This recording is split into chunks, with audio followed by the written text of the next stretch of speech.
அஸ்ஸலாமு அலைக்கும் வரஹ்மத்துல்லாஹி வபரகாத்துஹு. என் பெயர் ஃபெமினா. நான் கோலம்கிலிருந்து வருகிறேன். இன்று உங்கள் முன்னால் எடுத்துக்கொண்ட தலைப்பு என்னவென்றால் பிறர் நலன் நாடுதல். இந்த சமுதாயம் என்ன நினச்சிட்டு இருக்காங்க, தீவிரவாதத்துக்கு பின்னே இந்த முஸ்லீம் தான் இருக்காங்க அப்படின்னு நினச்சிட்டு இருக்காங்க. ஆனால் இது உண்மை இல்லை. இதுக்கு பின்ன முஸ்லீமே இல்லை. இந்த பத்திரிக்காரங்க என்ன பண்ணுறாங்க, அது இதுன்னு போட்டு விட்டுறாங்க. ஆனால் இந்த சமுதாயம் என்ன நினச்சிட்டு இருக்காங்க, ஓ பயங்கரவாதத்துக்கு பின்னாடி தீவிரவாதத்துக்கு பின்னாடி இவங்க தான் இருக்காங்களா அப்படின்னு சொல்லி அவங்க மனதிற்குள்ளே இவங்க நினச்சிக்கிறாங்க. ஒருவர் ஒரு பாதையில் நடந்து கொண்டிருக்கிறாங்க. அப்போ பாதையில் நடந்து போகும்போது அவருக்கு ரொம்ப கடுமையான தாகம் ஏற்படுது. தாகம் ஏற்படும் போது என்ன பண்ணுறாரு, அங்கே இருக்கிற கிணற்றை இறங்கி அவர் தன் தாகத்தை தீக்கிற அளவுக்கு அவர் தண்ணியை குடிச்சிக்கிறாரு. குடிச்சிக்கிட்ட பிறகு ஒரு ஒரு நாய் ரொம்ப கடுமையான தாகமாக அது வருது.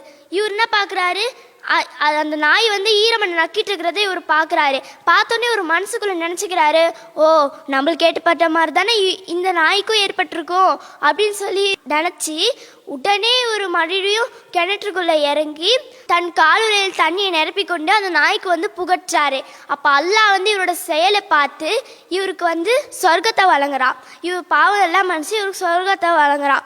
இதை கேட்ட நபித்தோழர்கள் இறை தூதர் ஸல்லல்லாஹு அலைஹி வஸல்லம் அவர்களே, கால்நடைகள் மற்றும் பிராணிகள் இதற்கெல்லாம் நாங்கள் உதவி செஞ்சோம்னா எங்களுக்கு கூலி கிடைக்குமா அப்படி சொல்லி கேட்டோடனே அப்போ இறை தூதர் ஸல்லல்லாஹு அலைஹி வஸல்லம் அவங்க கூறுறாங்க, ஆம் இதே போல் நீங்கள் கால்நடைகள் மற்றும் பிராணிகளுக்கு அதாவது அதற்கு உதவும் பட்சத்திலும் நீங்கள் அதுக்கு உதவி செஞ்சீங்கன்னா கண்டிப்பாக உங்களுக்கு மறுமையில் கூலி கிடைக்கும் அப்படின்னு சொல்லி சொல்கிறாங்க.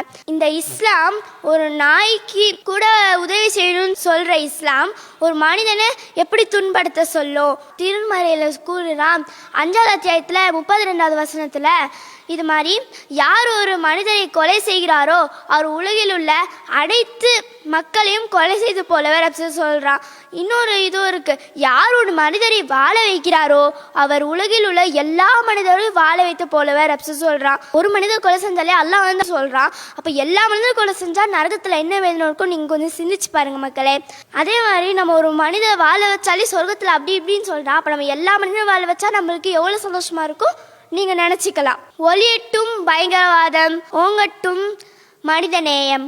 மறுமையில இதே போல யாரும் காண்டிதார யாரும் கேட்டிடாத எந்த உள்ளத்திலும் தோண்டிடாத உயர்ந்த சொர்க்கத்தில் ஜன்னத்தில் ஃபிர்தௌஸி நாம் அனைவரும் சந்திப்போமாக என்று பிரார்த்தித்தலாக உரையை முட்டிக் கொள்கிறேன்.